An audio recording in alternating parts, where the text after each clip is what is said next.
Hello students, today let us start electrostatics. This electrostatics is used chapter, which this lecture actually which I am starting. This is useful for IIT JEE mains, advanced and other competitive examinations, or for CBSE, CUET and other examination, university level examinations. I have already created a video in CBSE section that you can watch. So today we'll be starting the electrostatics and okay, we'll be starting. Let's start. Electrostatics. Now today we'll be studying charges and forces in the electrostatic chapter about charges and force which are acting in electrostatics. तो electric charges actually क्या होता है? सबसे पहले तो हम लोग electrostatics का मीनिंग समझ लेते हैं कि इलेक्ट्रोस्टैटिक्स एक्चुअली में है क्या चीज, इलेक्ट्रोस्टैटिक्स होता क्या है। इलेक्ट्रोस्टैटिक्स दो पार्ट से मिलकर बना हुआ है ना। पहला पार्ट है आपका इलेक्ट्रो और दूसरा पार्ट है स्टैटिक्स। करेक्ट। इलेक्ट्रो का मीनिंग है इलेक्ट्रिक चार्जेस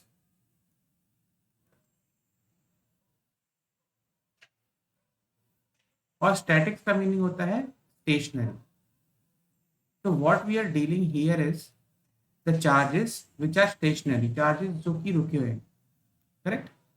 अब बात आती है कि मूविंग चार्जेस हम कहाँ पर पढ़ते हैं। जो मूविंग चार्जेस होते हैं यानी कि डायनामिक चार्जेस, वो हम मैग्नेटिज्म में पढ़ते हैं। मूविंग चार्जेस एंड मैग्नेटिज्म करके एक चैप्टर आएगा आगे जो मैं आपको पढ़ाऊंगा, तो उसमें आप पढ़ेंगे कि मूविंग चार्जेस की वजह से मैग्नेटिज्म कैसे, एक्चुअली में मूविंग चार्जेस की वजह से मैग्नेटिज्म क्रिएट होती है ना। मैग्नेट फील्ड क्रिएट होती है, वो कैसे क्रिएट होती है, क्यों क्रिएट होती है, वो हम वहां पर पढ़ेंगे। तो यहाँ पर जो हम पढ़ रहे हैं electric charges which are stationary. अब यहाँ पर हम स्टार्ट करते हैं कि एक्चुअली इलेक्ट्रिक चार्ज होता क्या है।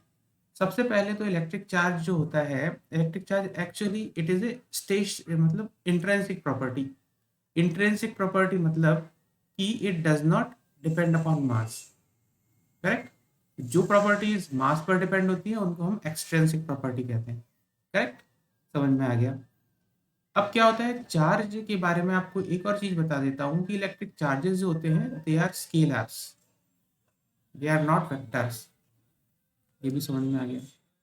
इलेक्ट्रिक चार्जेस का जो यूनिट होता है वो क्या होता है, unit is coulomb. Correct, coulomb, वो भी सी से रिप्रेजेंट करते हैं। ठीक है, ये बेसिक चीजें हैं, बेसिक चीजें जो कि आपको सीबीएसई लेवल पर भी आपको समझ में आनी चाहिए, आपको पता होना चाहिए। तो यहाँ पर एक्चुअली में हमने यहाँ पर जो लेफ्ट में लिखा हुआ है यहाँ पर क्या है, charge is a material body, it is a property due to which it interact with the other charges. यहाँ पर दो काइंड ऑफ चार्जेस होते हैं, पॉजिटिव एंड नेगेटिव। एक साइंटिस्ट बेंजामिन फ्रैंकलिन उन्होंने बताया था, लेकिन हमें यहाँ पे जरूरत नहीं है कि साइंटिस्ट किसने बताया था, क्योंकि हमारे एग्जाम में आने वाला नहीं है। चार्ज इसका यूनिट कूलम होता है जैसे मैंने आपको यहाँ बताया है, और ये क्वांटाइज होते हैं, कंजर्व्ड होते हैं, एडिटिव होते हैं। क्वांटाइज का मतलब क्या होता है, क्वांटाइज मतलब कि जो चार्जेस होते हैं ना, charges are always integral multiple of an electron charge. मतलब यहाँ पर अगर आपके पास कोई एक चार्ज दिया हुआ है Q, तो Q will be equal to plus or minus n into E, where E is what? E is the charge of an electron, 1.6 into 10 power minus 19 coulomb। यानी कि अगर आपको कोई भी चार्ज दिया है, फॉर एग्जांपल अगर आपको दिया हुआ है 1 कूलम चार्ज, तो आप क्या करेंगे वहां पर, उसमें कितने नंबर ऑफ इलेक्ट्रॉन्स प्रेजेंट हैं, that will be equal to 1 coulomb by 1.6 into 10 power minus 19, जिससे जो कि जो वैल्यू आपकी आनी चाहिए इंटीजर वैल्यू, मतलब 1 2 3 4 5 इस तरीके से वैल्यू आनी चाहिए। तो यहाँ पर क्या है ना, हमेशा इस तरह से चार्ज क्वांटाइज होते हैं, मतलब चार्ज इज क्वांटाइज, मतलब they are integral multiple of electron का चार्ज। पहली प्रॉपर्टी ये प्रूव ये है। चार्जेस कंजर्व्ड होते हैं। चार्जेस कंजर्व्ड होने का मीनिंग क्या होता है कि हमेशा जो चार्जेस होते हैं ना, दोज चार्जेस आर, अगर आप, मैंने सपोज आपको एक चार्ज दिया हुआ है, इस चार्ज में से आपने कुछ थोड़ी सी प्रॉपर्टी को, अगर थोड़े से चार्ज को रिमूव कर लिया, क्लियर। ये इसका चार्ज सपोज इनिशियली Q1 था, और अब ये जो आपने चार्ज रिमूव कर दिया, ये Q2 रिमूव कर दिया, फाइनली ये बन क्या गए, ये बन गया आपका जो चार्ज, एक ऐसा बन गया ये चार्ज जो कि Q1, जिसका चार्ज की वैल्यू होगी आपकी Q1 माइनस Q2, और जो आपने रिमूव किया वो छोटा सा चार्ज ग्रीन वाला, ये आपका जो चार्ज है ये Q2 है। क्लियर? पर बात क्या है, अगर हम अभी भी इस पूरे सिस्टम का जो टोटल सिस्टम का जो चार्ज कैलकुलेट करने की कोशिश करें, तो वो टोटल चार्ज होगा Q1 minus Q2 plus Q2, जिसका मीनिंग है कि total charge still is the same जो कि ओरिजिनल था Q1। करेक्ट? मतलब कि कहने का मतलब क्या है, यहाँ पर कोई भी ऐसी फोर्स नहीं है जिस फोर्स की वजह से यहाँ पर कुछ चीज, या जैसे फ्रिक्शन है या फिर रेडिएशन है या कोई भी चीज, उसकी वजह से यहाँ पर कुछ भी रिमूव नहीं हुआ है ना। चार्ज लीक नहीं हुआ है, चार्ज कभी लीक नहीं होता है। चार्ज ना किसी दूसरे फॉर्म में का चेंज होगा। चार्ज जो है वो पूरे सिस्टम का जो इनिशियली टोटल था बाद में भी टोटल रहेगा, इसका मतलब होता है चार्जेस कंजर्व। चार्ज, तीसरी प्रॉपर्टी जो है वो है additive, because this electric charges are scalar, जो मैंने बताया था, इसलिए आप इनको डायरेक्ट मैग्नीट्यूड वाइज ऐड करोगे, वेक्टोरियली ऐड नहीं करोगे। क्लियर है? वेरी। अब चलते हैं इसके ऊपर, किसके ऊपर? फोर्सेस के ऊपर। जब फोर्सेस चार्ज के बारे में हमने सीख लिया है, कूलम्ब्स लॉ के ऊपर चलते हैं। एक्चुअली में जो कूलम्ब्स लॉ थी, ये है आपकी कूलम्ब्स लॉ। अब इस कूलम्ब्स लॉ में, कूलम्ब्स एक साइंटिस्ट ऐसे थे जिन्होंने हमें बताया था कि एक्चुअली में जो दो चार्जेस होते हैं वो आपस में इंटरैक्ट किस तरह से करते हैं। कूलम्ब्स ने बताया था कि अगर आपके पास दो चार्जेस हैं, मैं आपको बहुत सिंपल भाषा में यहाँ पर दो चार्जेस बना के दिखा देता हूँ। एक तो चार्ज मेरे पास ये है और एक चार्ज मेरे पास यहाँ पर ये है। करेक्ट? अब इन दोनों के बीच में अपन थोड़ा सा डिस्टेंस भी दिखा देते हैं, तो जिससे आपको बेटर समझ में आएगा। ये है ना, इस तरीके से मैंने यहाँ पर रिप्रेजेंट कर दिया। अब ये जो दो चार्जेस हैं, इन दोनों के बीच का डिस्टेंस सपोज r है। इस चार्ज की वैल्यू है Q1 और इस चार्ज की वैल्यू है Q2। ओके? अब यहाँ पर क्या है, जो कूलम्ब्स लॉ थी, कूलम्ब्स लॉ ने हमें क्या बताया था कि जो फोर्स होती है ना between two charges, that is proportional to the product of both charges, यानी कि F is proportional to Q1 Q2 और F is also inversely proportional to the square of the distance between them। अब जब आप इन दोनों को connect करते हो ना, इन दोनों जो दो स्टेटमेंट हैं, तो आपके पास आता है कि force is directly proportional to the Q1 Q2 by R square. इस जब प्रोपोर्शनलिटी कांस्टेंट को आप हटाएंगे ना, तो यहाँ पर जो प्रोपोर्शनलिटी कांस्टेंट हटती है, तो वहां पर 1/4 पाई एप्सिलॉन नॉट एक प्रोपोर्शनलिटी कांस्टेंट की तरह मल्टीप्लाई हो जाता है, तो आपके पास फोर्स की एक्चुअल वैल्यू आती है। ये है आपकी कूलम्ब्स लॉ, जो कि ऊपर रिप्रेजेंट की गई है। अब फोर्स है क्योंकि ये, तो ये फोर्स वेक्टर होती है, और फोर्स का जो डायरेक्शन होता है वो हमेशा is in the direction of line joining them. अब क्योंकि आप लोग आईआईटी के स्टूडेंट्स हैं, तो इसीलिए मैं बहुत डीप में इतना अंदर नहीं जाऊंगा कि मुझे लगता है आपको बेसिक वेक्टर्स की जो नॉलेज है वो होनी चाहिए। एक्चुअली यहाँ पे जो मैंने लिखा है आर कैप, इसका मीनिंग क्या है कि आर कैप का मीनिंग होता है कि the direction of force is in the line joining the two charges, यानी कि along the R vector. Correct? ठीक है? अब इस फोर्स का, जब ये दोनों पॉजिटिव चार्जेस हैं, फोर्स दोनों चार्जेस पॉजिटिव हैं, तो इस फोर्स का जो डायरेक्शन होगा वो क्या है, दोनों के ऊपर अपोजिट होगा। मतलब कि इसके ऊपर बाहर जाता हुआ और इसको रिपेल करता हुआ, और Q1 के ऊपर इधर बाहर रिपेल करता हुआ। दोनों की जो वैल्यू है वो वही है, वो F की है, जो हमने यहाँ पर निकाली है। F is equal to 1/4 Q1 Q2 by R square. Usually ये होता है, ये जब दोनों चार्जेस Q1 Q2 है। अब इसके केसेस देख लेते हैं, केसेस क्या होते हैं। पहला केस की both the charges are positive.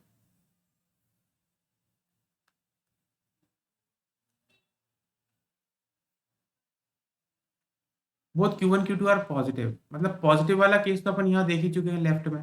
Both Q1 Q2 are negative, तो उसमें क्या होता है, F की वैल्यू क्या आती है, F इज इक्वल टू आपका होता है -Q1 into -Q2 upon 4 pi epsilon naught into R square.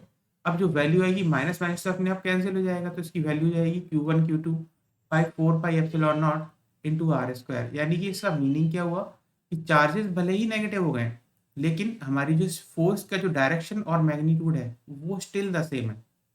Meaning हमें से क्या पता चलता है, लाइक चार्जेस होते हैं, लाइक चार्जेस रिपेल करते हैं, लाइक चार्जेस रिपेल। मीनिंग कि जब वो चार्जेस भले ही दोनों के दोनों पॉजिटिव हो या फिर दोनों के दोनों नेगेटिव हों, तो उससे कोई फर्क नहीं पड़ेगा, जो फोर्स का जो डायरेक्शन है वो हमेशा सेम ही रहेगा, रिपेलिंग ईच अदर। ठीक है, लाइक चार्जेस रिपेल करते हैं, तो हमें यहाँ से ये समझ में आ गया। दूसरी चीज जो है क्या, दूसरी चीज जो यहाँ पर केस टू में जो यहाँ पर डिस्कस कर लेता हूँ वो होता है आपका one positive and other negative. One charge positive है और अदर चार्ज नेगेटिव है, तो उसके केस में क्या होगा, कुछ भी हो सकता है कि मतलब Q1, पहला केस लेता हूँ मैं, Q1 पॉजिटिव है और Q2 नेगेटिव है ना, वाइस वर्सा। तो उसके केस में क्या होगा कि हमारी जो फोर्स की जो वैल्यू है वो हो जाएगी minus Q1 into minus Q2 upon 4 pi epsilon naught into R square, यानी कि फोर्स की जो वैल्यू है वो हो गई minus Q1 Q2 by 4 pi epsilon not R square. अब इससे हमें क्या समझना चाहिए कि जो फोर्स का जो डायरेक्शन था ना, एक्चुअली जब पॉजिटिव वैल्यू थी फोर्स का डायरेक्शन था रिपेलिंग। अब फोर्स का जो डायरेक्शन है वो रिवर्स हो जाएगा। कैसे रिवर्स हो जाएगा अभी बताता हूँ, देखिए मैं आपको डायरेक्शन बताइए, कॉपी करके दिखाता हूँ। इस वाले केस में क्या हो जाएगा, इस वाले केस में ये ऐसा है ना, तो इस वाले केस में ये जो चीज है, ये जो फोर्स का जो डायरेक्शन है ये ऐसे नहीं रहेगा, फोर्स का डायरेक्शन उल्टा हो जाएगा, इधर हो जाएगा। ऐसा क्यों हुआ, क्योंकि फोर्स नेगेटिव हो गई और फोर्स वेक्टर है, इसलिए जो पॉजिटिव डायरेक्शन था रिपेलिंग था, पॉजिटिव एक्स डायरेक्शन में राइट में, अब जो फोर्स की वैल्यू नेगेटिव हो गई इसलिए वो उल्टा चला गया है ना? ये तो बस वेक्टर की नॉर्मल प्रॉपर्टी है। तो इससे हमें क्या समझ में आया कि अनलाइक चार्जेस जो होते हैं they attract.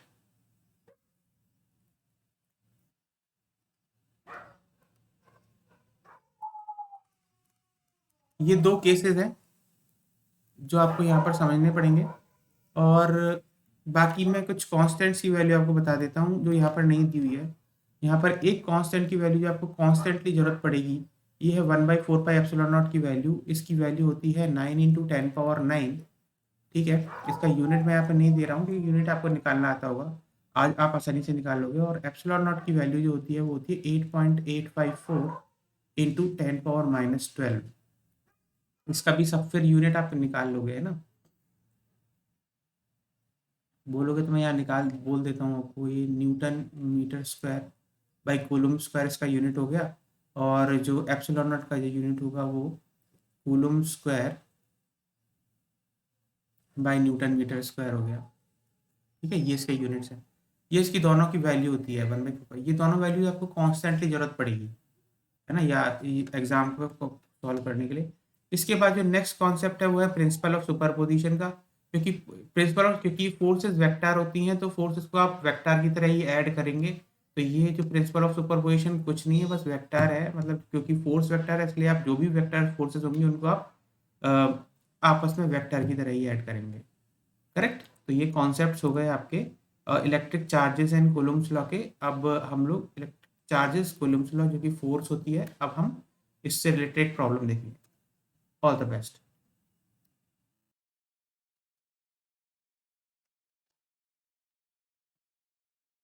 Yes, now we'll be solving one problem from JEE Main which I asked in actually 2021 JEE Main examination। एक प्रॉब्लम सॉल्व कर लेते हैं।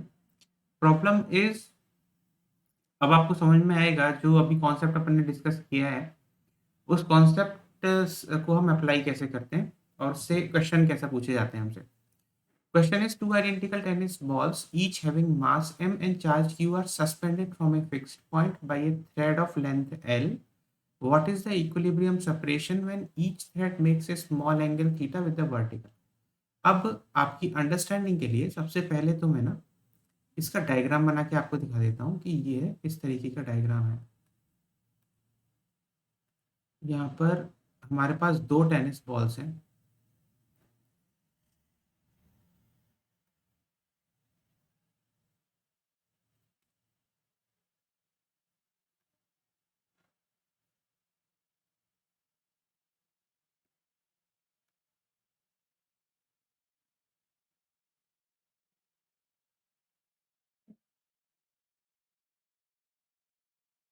ये 2 टेनिस बॉल्स हैं हमारे पास। अब थोड़ा सा इसमें आप, हाँ ठीक है, मैं एग्जैक्ट ही बना देता हूँ बिल्कुल। Okay, correct. 2 टेनिस बॉल्स हैं हमारे पास, और हमें बताया क्या हुआ है, हमें ये बताया हुआ है कि इन दोनों के बीच में जो है ना, ये जो सेपरेशन है, this separation is given to be angle theta, ये हमें दिया हुआ है। और जो लेंथ है ईच थ्रेड की, वो हमें लेंथ एल दी हुई है, ठीक है। और दोनों जो चार्जेस हैं उनका चार्ज है क्यू, और मास भी दिया हुआ है शायद हमें, हाँ, दोनों का जो मास है वो मास है एम, ऐसा है, ऐसा दिया हुआ है। क्लियर है? क्वेश्चन समझ में आ गया? अब हम क्वेश्चन को सॉल्व करना चालू करते हैं, सॉल्व करना स्टार्ट कर देते हैं। ये है आपका, यहाँ से थ्रेड से सस्पेंडेड है। अब देखिए दोनों इक्विलिब्रियम है, तो सबसे पहले तो ये जो दोनों जो चार्जेस हैं उनकी वजह से, एक की वजह से दूसरे के ऊपर एक फोर्स लग रही होगी जरूर, है ना। तो वो फोर्स को पहले मैं रिप्रेजेंट कर देता हूँ, पहले तो सभी फोर्सेस को रिप्रेजेंट कर देता हूँ किसी भी एक पर। तो पहली तो फोर्स है मेरी ये इलेक्ट्रोस्टैटिक फोर्स, जो कि है इलेक्ट्रोस्टैटिक फोर्स, है ना।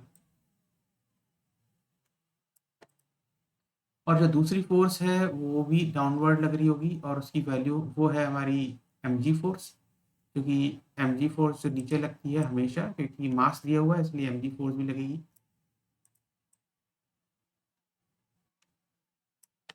ठीक। तो किसी भी एक का एनालिसिस कर लोगे आप तो काम आपका हो जाएगा। अब यहाँ पर क्या है, दिस वैल्यू जो होगी एफ, इसकी वैल्यू ये एफ है, और ये है एम जी। तो एफ की जो वैल्यू होती है वो तो हमें पता है। एफ की वैल्यू अगर आप सबसे पहले इन दोनों के बीच का डिस्टेंस आपको दिखा देता हूँ मैं, ये दोनों के बीच का डिस्टेंस आपको कैलकुलेट करना पड़ेगा ये, है ना। इसको हम वैसे कैलकुलेट कर सकते हैं आसानी से। This is L sine theta, this will be 2 L sine theta, correct. तो एफ की वैल्यू क्या होगी, अभी अभी के लिए मैं इसको आर बोल देता हूँ। तो यहाँ पर जो, और ये जो ऊपर जो फोर्स लग रही होगी, ऊपर जो फोर्स लग रही होगी थ्रेड की, वो होगी टेंशन, जो कि नीचे से ऊपर की तरफ आ रही होगी, ये ऐसे, है ना, ये टेंशन है थ्रेड के अलावा, टेंशन फोर्स लग रही होगी। तो अब इसका एनालिसिस स्टार्ट कर देते हैं अपन। एफ की वैल्यू है Q, Q square by 4 pi epsilon naught into R square. और अगर मैं इस टेंशन फोर्स के दो कंपोनेंट लेता हूँ, तो इस टेंशन फोर्स के दो कंपोनेंट क्या हो जाएंगे, ये वाला एंगल थीटा होगा, तो टी कॉस थीटा हो गया ये, और इस वाले डायरेक्शन में ये टी साइन थीटा हो गया, करेक्ट। तो यानी कि एफ, हमारे पास जो इक्वेशन बनेंगी, पहले तो मैं वैल्यूज लिख देता हूँ, एफ ये हो गया। तो हमारे पास टी साइन थीटा, क्योंकि इक्विलिब्रियम में है, तो T sine theta is equal to Q square by 4 pi epsilon naught R square हो जाएगा, क्योंकि हॉरिजॉन्टल डायरेक्शन में इक्विलिब्रियम है, पहली इक्वेशन। और जो दूसरा जो वर्टिकल डायरेक्शन में इक्वल होंगी फोर्सेस, तो T cos theta is equal to M G हो गया। ये दो इक्वेशन हो गई। अब अगर हम इसको सॉल्व करने स्टार्ट करेंगे तो 1 अपॉन, मैं इसको लेफ्ट से स्टार्ट करता हूँ, ठीक। 1/2 is equal to tan theta is equal to Q square by 4 pi epsilon naught R square into M G. ये टेन थीटा हो गया, लेकिन टेन थीटा की वैल्यू है क्या,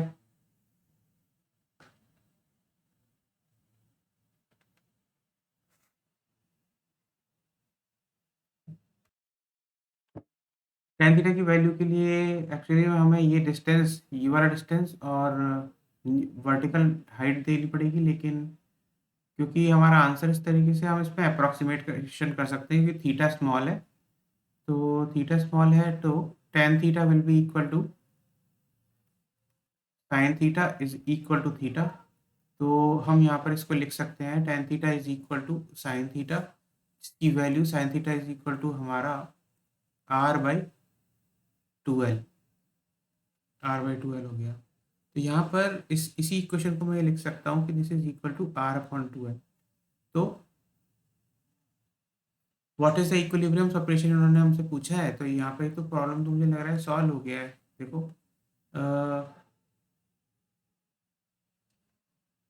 2L into Q square by 4 pi epsilon naught into mg is equal to R cube.